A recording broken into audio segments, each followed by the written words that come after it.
I never thought a single family vacation could unravel my entire life, but here we are. My stepsister, Rachel, fueled by jealousy, led my dad and stepmom to believe I was a prostitute and an addict. I was a junior in college, working part-time at a coffee shop, maintaining a 3.8 GPA in business administration, and keeping my life together when this catastrophe began during what should have been a restful spring break in Florida. As I packed my bags for the trip, I felt a mix of excitement and dread. The thought of lounging on the beach and soaking up the sun was enticing, but the idea of sharing a house with Rachel made my stomach churn. She had always been the center of attention, effortlessly charming everyone around her while I often faded into the background. Our relationship was strained at best, and I couldn't shake the feeling that this vacation would only amplify our differences. My dad and stepmom were bustling around the house, their excitement palpable as they loaded the car with beach gear and snacks. I tried to focus on the positives, reminding myself that I could use this time to unwind and recharge.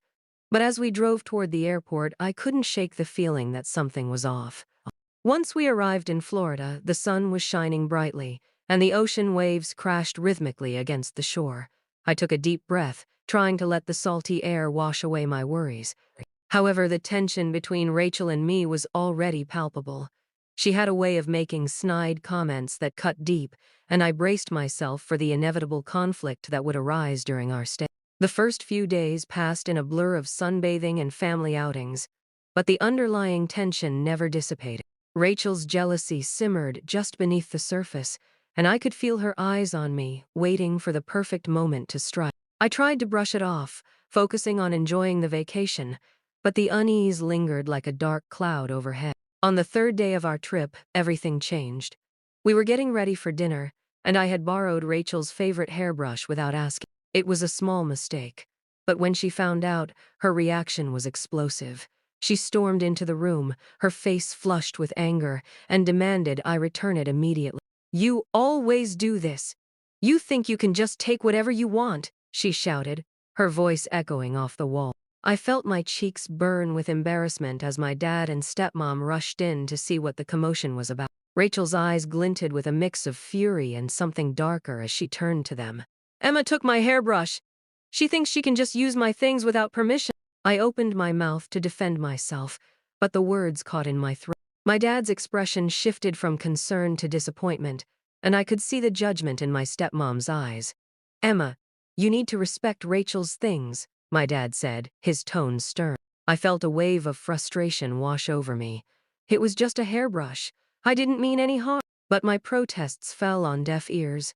Rachel had already spun the narrative, and I was the villain in her story. The silent treatment began that night, and I could feel the distance growing between us. As the days went by, the atmosphere in the house grew increasingly tense. Rachel's jealousy morphed into something more sinister, and I could sense her plotting behind closed doors. I tried to brush it off, focusing on enjoying the vacation, but the unease lingered like a dark cloud overhead. When we returned home, the fallout from the vacation hit me like a freight train. My dad and stepmom's behavior shifted, and I could feel the weight of their disappointment pressing down on me. I was met with invasive questions about my life, my choices, and my relationship with Rachel. It was as if the vacation had opened a Pandora's box of suspicion and mistrust, and I was left to navigate the chaos alone.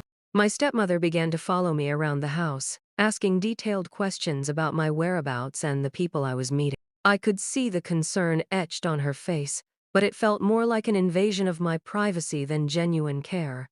My dad, too, seemed to be harboring doubt. He would give me looks that felt more like disappointment than anger, and it made my skin crawl.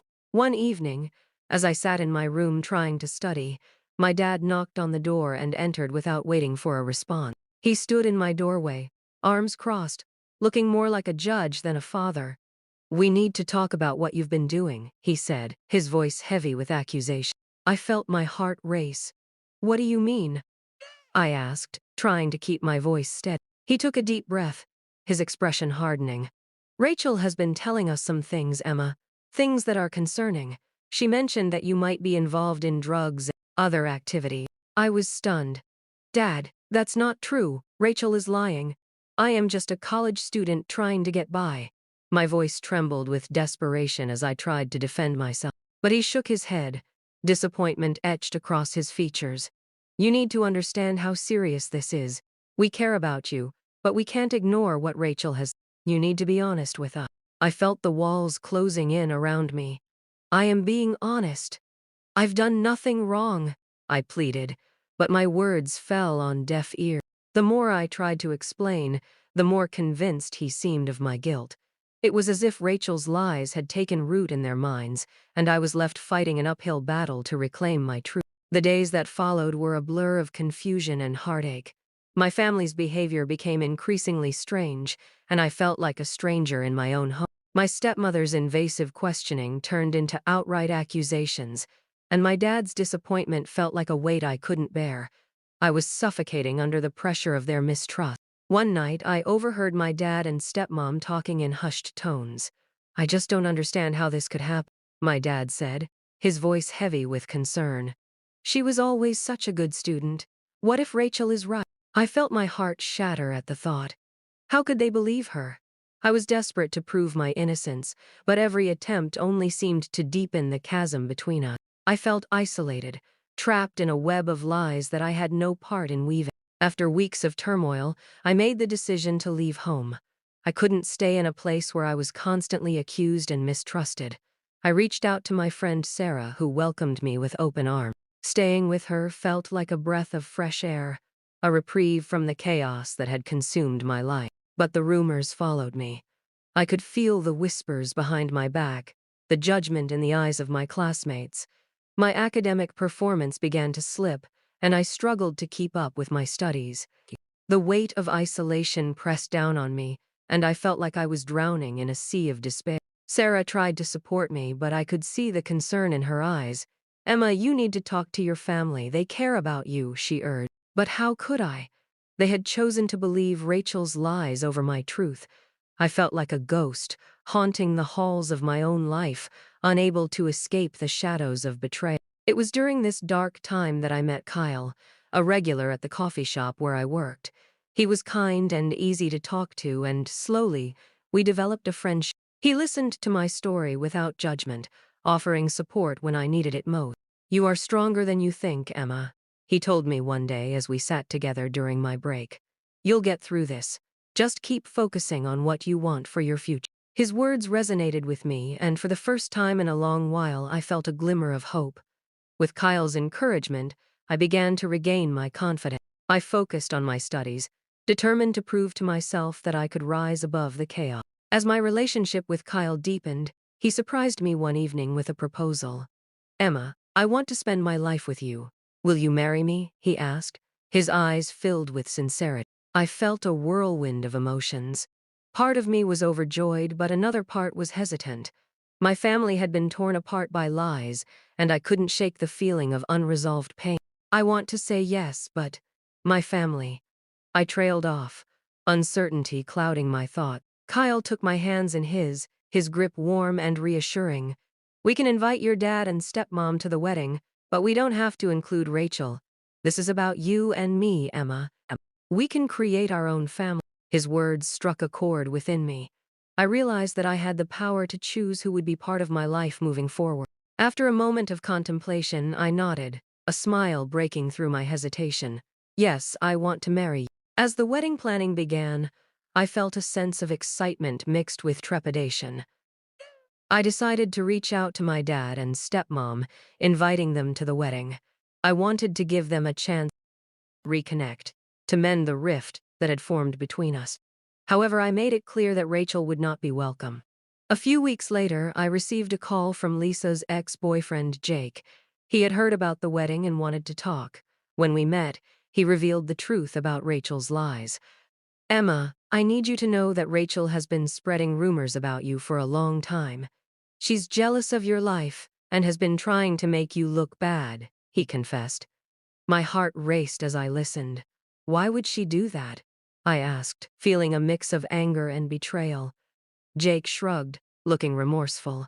I think she just wanted to feel better about herself. But you deserve to know the truth. The revelation hit me hard. I felt a whirlwind of emotion sanger at Rachel, sadness for my family, and relief that I finally had clarity. I knew I had to confront my dad and stepmom about what I had learned. The day of the wedding arrived, and I was filled with a mix of joy and anxiety. Kyle's family had been incredibly supportive, helping with the preparations and making me feel welcomed.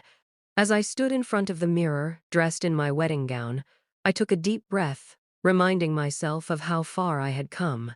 The ceremony was beautiful, surrounded by friends and family who loved and supported us. As I walked down the aisle, I felt a sense of peace wash over me.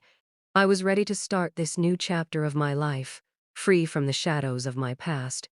When it was time to say our vows, I looked into Kyle's eyes, feeling a deep connection.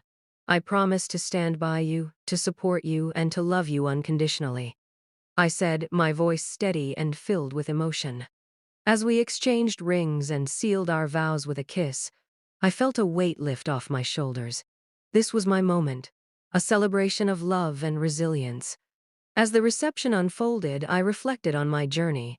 I had faced betrayal, isolation, and heartache, but I had also found love, support, and a sense of belonging. I realized that family isn't just about blood, it's about the people who stand by you through thick and thin. Looking at Kyle, I felt a surge of hope for the future. Together, we would build a life filled with love, laughter, and understanding. I knew that while the scars of the past would always be a part of me, they would not define my future. As we danced together, surrounded by friends and family, I felt a sense of gratitude for the journey that had brought me here. I was ready to embrace whatever came next, knowing that I had the strength to face it all, hand in hand with the man I loved.